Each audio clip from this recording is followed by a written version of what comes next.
बाकी आप लोग प्लीज़ मेरे तमाम सोशल मीडिया पर मैं मौजूद हूँ ज़ेड जसरा के नाम से।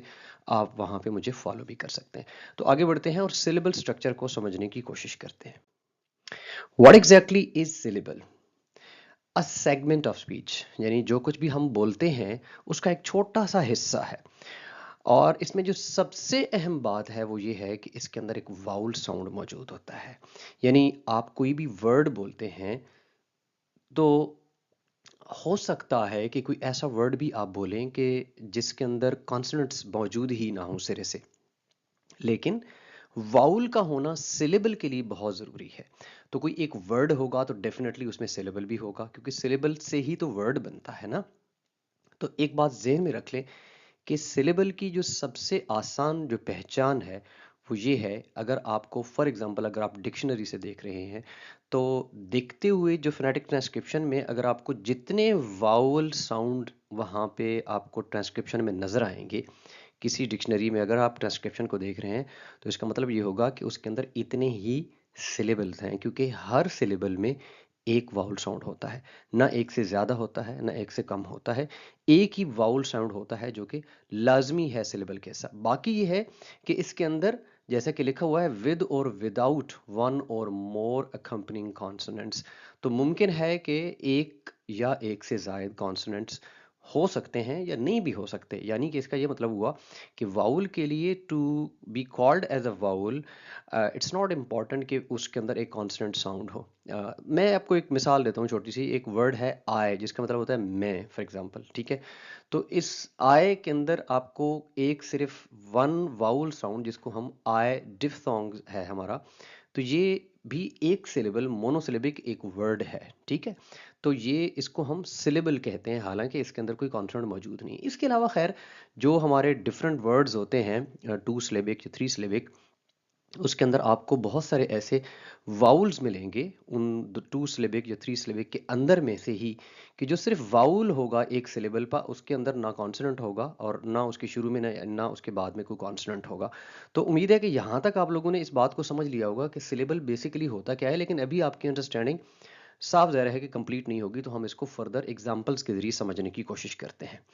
अच्छा, अब वन सिलेबिक, जैसे कि एक वर्ड मैंने कहा वन सिलेबिक, तो वन सिलेबिक वर्ड है ये पाए, एक वर्ड है पाए, ठीक है। अच्छा, यहाँ पे एक मैं बहुत ही बड़ी एक कंफ्यूजन जो बहुत सारे लोग समझते हैं, वो ये है कि आपको जब ये पाए लिखा हुआ नजर आएगा ना, तो कुछ लोग जिनको सिलेबल का या फोनेटिक्स नहीं पड़ी हुई, तो वो ये समझते हैं कि यहाँ पे हमें जो है ना वाउल लेटर्स मिल रहे हैं, तो ये तो दो हो गए, तो इसका मतलब है क्या क्या इसमें दो सिलेबल हैं। तो ये एक बहुत बड़ी कंफ्यूजन है, जो मिथ है ऑफ कोर्स लोगों की, जो जिनको सिलेबल का सही फोनेटिक्स के हवाले से पता नहीं है, कि हम लेटर्स के अंदर जो वाउल लेटर्स होते हैं उनकी बात नहीं कर रहे होते, हम साउंड की बात कर रहे होते हैं।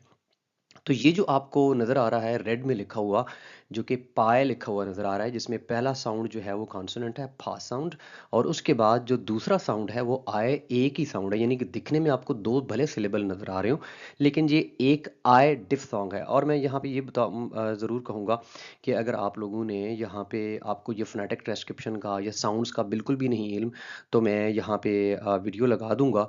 अगर मुझे यहाँ पे याद ना भी रहे तो आप लोग डिस्क्रिप्शन में देख सकते हैं, या फिर मेरी वीडियो पे मेरा जो चैनल है उसके अंदर ऑल 44 साउंड्स के साउंड्स जो है वो आपको मिलेंगे। इसी तरह कॉन्सोनेंट टेबल भी इसके अंदर आपको मिलेगा मेरे यूट्यूब चैनल पर, तो वो आपको देख सकते हैं, ताकि आप लोगों को पता चल सके कि ये एग्जैक्टली कॉन्सोनेंट्स होते क्या हैं। तो ये वन सिलेबिक है, क्योंकि इसमें आए एक साउंड जो कि वाउल साउंड है, ये एक ही आया है जिसको आए हम बोल रहे हैं। अच्छा, इसके बाद हमारे पास टू सिलेबिक जो होते हैं, जैसे कि एंटर। अब एंटर वर्ड जो है इसके अंदर आपको पहला सिलेबल जो मिल रहा है वो एन की शक्ल में है, और दूसरा सिलेबल जो मिल रहा है वो ट की शक्ल में है। तो आप देख भी सकते हैं कि इसके अंदर दो वाउल साउंड्स मौजूद हैं, तो ये बुनियादी तौर पर टू सिलेबिक वर्ड है। याद रहे, मैं फिर से कहता जाऊं कि आपके सिलेबल के लिए कॉन्सोनेंट का होना ज़रूरी नहीं है। इसके लिए ज़रूरी जो है वो सिलेबल के अंदर वो वाउल का होना ज़रूरी है। इसके बाद हमारे पास थ्री सिलेबिक या मल्टी सिलेबिक भी हम उनको कह सकते हैं, यानी तीन सिलेबिक, सिलेबल से ज़्यादा चार सिलेबल वाला वर्ड भी हो सकता है, पांच सिलेबल वाला वर्ड भी हो सकता है। तो हमारे पास वर्ड है एंटरटेन, ठीक है। तो आपको एन एक सिलेबल था, दूसरा सिलेबल और टेन जो कि ए डिफथोंग जो कि एक साउंड बुनियादी तौर पर करार पाता है, वो तीन सिलेबिक की शक्ल में आपको ये नजर आ रहा है। अच्छा, एक और चीज आपको बताता जाऊं कि अगर आप लोगों को कुछ डिक्शनरीज ऐसी होती हैं कि जो सिलेबल्स को डिवाइड भी करते हैं, यहाँ पर अगेन लोग क्या करते हैं कि वर्ड को लेते हैं। फॉर एग्जांपल ये लिखा हुआ है ना मॉनिटर, तो वो सीधा सीधा क्या कहेंगे, मॉन एक है और ईट दूसरा है और ट तीसरा है, ठीक है। तो आपको कभी भी स्पेलिंग्स के जरिए सिलेबल्स को डिवाइड नहीं करना चाहिए। जो एक्चुअल तरीका है सिलेबल का फोनेटिकली, वो हमें साउंड्स के अंदर हमें इसको डिवाइड करने का तरीका होता है। तो डिक्शनरी के अंदर कुछ डिक्शनरीज आपको इस तरह के मार्क्स भी दिखाएंगी, जैसे ये डॉट लगा हुआ है ना, तो यहाँ पे इसको वर्ड को मैंने चूज इसलिए भी किया है कि कुछ लोग इसको यूं करके भी सिलेबल बना सकते हैं, जैसे मॉ एक सिलेबल है, नी दूसरा सिलेबल है और ठा तीसरा सिलेबल है। तो ये एक गलत जो है सिलेबल बाउंड्री जो है यहाँ पे लोग लगाते हैं। तो बुनियादी तौर पर ये जो वर्ड है इसका जो पहला सिलेबल है वो मॉन है, और तीसरा सिलेबल ई है, और दूसरा सिलेबल ई है, और तीसरा जो है उठा है। यहाँ पर भी आप देख सकते हैं कि ये जो ई साउंड है, ये वन सिलेबल, इसमें जो दूसरा सिलेबल आ रहा है इस मॉनिटर के अंदर, ये वाला सिलेबल जो है ये अकेला है वाउल साउंड, इसके दाएं बाएं आपको कोई कॉन्सोनेंट नहीं मिल रहा। तो यहाँ तक तो था कि एग्जैक्टली सिलेबल होता क्या है, लेकिन अब हम ये देखना चाहेंगे कि सिलेबल का स्ट्रक्चर कैसा होता है, क्योंकि दिस इज़ वेरी इंपॉर्टेंट, एक बड़ा अहम सवाल भी है जो लोग फोनेटिक्स पढ़ रहे होते हैं। सिलेबल का स्ट्रक्चर, अगरचे कि हमारे सामने ये डायग्राम है, लेकिन अभी हम इस डायग्राम को फिलहाल थोड़ा सा देखते हैं मज़ीद कुछ पढ़ के, और फिर हम इस डायग्राम की तरफ आएंगे। सबसे पहले ये है कि हम ये देखना चाहेंगे कि सिलेबल, मुख्तलिफ किस्म के सिलेबल स्ट्रक्चर्स जो कि आपकी इंग्लिश लैंग्वेज में मिल सकते हैं। तो आपको एक स्ट्रक्चर यूँ मिलेगा जिसको हम CV के नाम से लिख रहे हैं। C से मुराद होगा कॉन्सोनेंट और V से मुराद होगा वाउल। यानी जैसे कि ये पाई वर्ड जो मैंने पहले भी आपको डिस्कस किया, इसके शुरू में C आ रहा है यानी कॉन्सोनेंट आ रहा है, और उसके बाद वाउल साउंड आ रहा है। तो इसका जो स्ट्रक्चर हम लिखेंगे वो CV लिखेंगे। V से पहले C लिखने का मकसद वही बात कि ये वाउल से पहले अगर कॉन्सोनेंट आएगा तो हम यूं करके लिखेंगे। इसके अलावा हमारे पास यूं भी CCV भी आ सकता है। यानी इससे क्या मुराद होगा कि एक दो कॉन्सोनेंट्स आ रहे हैं वाउल से पहले, जैसे कि ये वर्ड है ट्राई, तो आपको ट्रा और रा की शक्ल में दो कॉन्सोनेंट्स मिल रहे हैं, और आय जो कि एक साउंड है, वाउल साउंड, वो वहां पे आपको मिल रहा है। तो दूसरा जो सिलेबल पॉसिबल स्ट्रक्चर आपको इंग्लिश लैंग्वेज में मिल सकता है वो CCV की शक्ल में मिल सकता है। इसी तरह एक और भी पॉसिबल है जो कि आपको तीन कॉन्सोनेंट, जो कि हमारा कॉन्सोनेंट क्लस्टर, यानी वैसे तो दो भी जो होते हैं उनको कॉन्सोनेंट क्लस्टर करार दिया जाता है, यानी इकट्ठे जब कॉन्सोनेंट्स आ जाते हैं, तो ये भी पॉसिबिलिटी मौजूद है। यानी हम किसकी पॉसिबिलिटी देख रहे हैं, हम सिलेबल स्ट्रक्चर्स की पॉसिबिलिटी देख रहे हैं। और एक बात हमने पहले से क्या पढ़ ली कि कॉन्सोनेंट्स का होना लाजमी नहीं है, वाउल का होना लाजमी है। दूसरी चीज़ क्या समझ लें आप कि कॉन्सोनेंट शुरू में आएगा बाद में आएगा, इसकी कोई तरतीब नहीं है, कि लाजमी नहीं है कि शुरू में ही भी आए या एंड पर भी आए, ऐसा कुछ नहीं है। आपको मैं मुख्तलिफ किस्म के पॉसिबल स्ट्रक्चर्स दिखा रहा हूँ, जैसा कि अभी हम तीन पढ़ चुके हैं। तो CCCV से मुराद ये है कि तीन कॉन्सोनेंट्स आ रहे हैं, जैसे कि स्प्रे है तो स फ र, और उसके बाद ए, एक आपका जो डिफ्थांग यानी एक वाउल साउंड आ रहा है। इसी तरह हमारे पास एक और जो पॉसिबल है, यानी कि यहाँ पे आपने देखा था कि वाउल से पहले कॉन्सोनेंट आ रहा था, यहाँ पे क्या है, वाउल के बाद कॉन्सोनेंट आ रहा है, जैसे कि एट। अब एट जो एक वर्ड है उसमें एक यानी मोनोसिलेबिक वर्ड है, तो इसमें आपको शुरू में आपको वाउल मिलेगा V, और उसके बाद जो है हमारे पास C यानी कि कॉन्सोनेंट मिलेगा। मजीद कुछ पॉसिबिलिटीज भी देख सकते हैं, जैसे कि अब आपने देखा था कि दो कॉन्सोनेंट शुरू में आ रहे हैं, तो यहाँ पे क्या है, दो कॉन्सोनेंट बाद में आ रहे हैं, जैसे कि इट्स। तो अब इट्स में ई साउंड जो है, जो शॉर्ट ई साउंड है, विच इज जो ना वाउल साउंड, ये V आ गया, और ठा और सा जो है वो CC आ गया। मजीद पॉसिबिलिटी क्या हो सकती है, जैसा कि यहाँ पे हमने देखा था कि तीन कॉन्सोनेंट वाउल से पहले आ रहे हैं सिलेबल के, ठीक है। तो यहाँ एक ऐसा सिलेबल हमें मिलता है कि जहाँ पे शुरू में भी एक C आ रहा है यानी कॉन्सोनेंट आ रहा है, और वाउल के बाद भी तीन कॉन्सोनेंट्स आ रहे हैं, जैसे कि टेक्स्ट। तो आप देख सकते हैं कि ए से पहले ठा यानी कि एक C आ रहा है कॉन्सोनेंट, और उसके बाद तीन कॉन्सोनेंट्स आ रहे हैं। मजीद एक और पॉसिबिलिटी भी मौजूद है, टेक्स्ट्स यानी कि टेक्स्ट की जमा। तो आप देख सकते हैं कि यहाँ पे शुरू में C यानी एक कॉन्सोनेंट, और फिर वाउल के बाद चार कॉन्सोनेंट्स आपको मिलते हैं। अच्छा, ये तो थी सारी की सारी जो एक्सक्यूज मी पॉसिबल स्ट्रक्चर्स हो सकते हैं, ठीक है। तो अब हम देखते हैं इस स्ट्रक्चर को, ठीक है। ये जो निशान है ये सिलेबल का निशान होता है, ठीक है। इस ऐसा सिंबल ऑफ सिलेबल।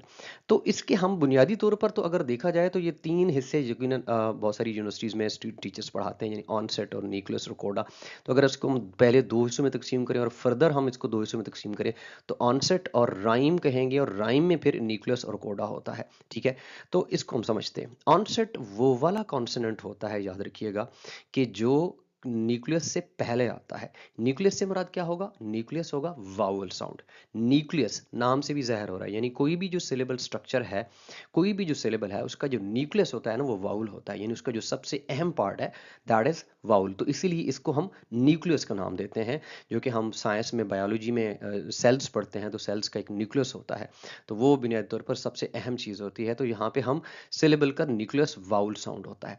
अच्छा, वाउल से अगर पहले कुछ कोई कॉन्सोनेंट आ जाए तो उसको हम ऑनसेट कहते हैं। जैसे कि हमारे पास यहाँ पे ये सिचुएशन है कि वाउल से पहले एक या दो या तीन कॉन्सोनेंट्स आ रहे हैं, तो ये जो पहले आ रहे हैं वाउल से शुरू में आ रहे हैं, यानी कि सिलेबल्स के आगाज में आ रहे हैं, तो ये इनको हम ऑनसेट का नाम देते हैं। सो ऑल दोज कॉन्सोनेंट्स, वो तमाम कॉन्सोनेंट्स जो कि आपके न्यूक्लियस से पहले आएंगे, जैसे कि इन एग्जांपल्स में आए हुए हैं वाउल से पहले, ठीक है, तो इनको हम ऑनसेट का नाम देंगे। अगर वाउल के बाद कोई कॉन्सोनेंट आता है, जैसा कि इस एग्जांपल में एट, आप देख सकते हैं कि वाउल के बाद ठा साउंड है विच इज अ कॉन्सोनेंट, और इसी तरह इट्स में ई साउंड वाउल है तो उसके बाद ठा और सा कॉन्सोनेंट्स आ रहे हैं। तो ये जो आपके दो मिसालें दी हैं, इसके अंदर एग्जांपल्स दी हैं, इसमें वाउल के बाद आपका कॉन्सोनेंट आ रहा है। तो अगर इस तरह कॉन्सोनेंट जो वाउल कॉन्सोनेंट एंड पे आएगा, उसको हम कोडा का नाम देते हैं। तो इसका मतलब ये हुआ कि ऑनसेट में भी कॉन्सोनेंट होता है, कोडा में भी कॉन्सोनेंट होता है। तो इन दोनों का नाम मुख्तलिफ इस वजह से है कि onset is the start of the vowel, ठीक है, जो कि vowel start of the syllables, जो वाउल से पहले आ रहा है, और वाउल के बाद आने वाले हर किसी कॉन्सोनेंट को हम लोग कोडा का नाम देते हैं। अगर आप इस वर्ड को देखें, फॉर एग्जांपल टेक्स्ट को, तो आपको इसमें ऑनसेट भी मिलेगा, इसमें आपको न्यूक्लियस तो मिलना ही मिलना है जो कि सब में होता है, और इसके अलावा आपको कोडा भी मिलेगा। लेकिन अगर हम इस वर्ड फाई की बात करें तो इसमें आपको ऑनसेट नहीं मिल रहा। इसके अंदर अगर हम बात करें एट सॉरी फाई की बात करें तो इसमें ऑनसेट हमें मिल रहा है, कोडा नहीं मिल रहा है, ठीक है, यानी कि फाइनल कॉन्सोनेंट नहीं मिल रहा। अगर हम एट की बात करें तो इसमें हमें ऑनसेट नहीं मिल रहा है, यानी कि इनिशियल कॉन्सोनेंट नहीं मिल रहा, लेकिन फाइनल कॉन्सोनेंट यानी कि कोडा मिल रहा है। तो उम्मीद है कि आप लोगों ने अब तक सिलेबल स्ट्रक्चर को समझ लिया होगा कि व्हाट एग्जैक्टली इज सिलेबल और इसका स्ट्रक्चर क्या होता है। अगर आपको ये अच्छा लगा, पसंद आया, तो प्लीज़ लाइक भी कीजिएगा, सब्सक्राइब भी कीजिएगा, कमेंट्स में ज़रूर बताइएगा कि आपको कितनी समझ आई। Thank you very much. अल्लाह हाफिज़।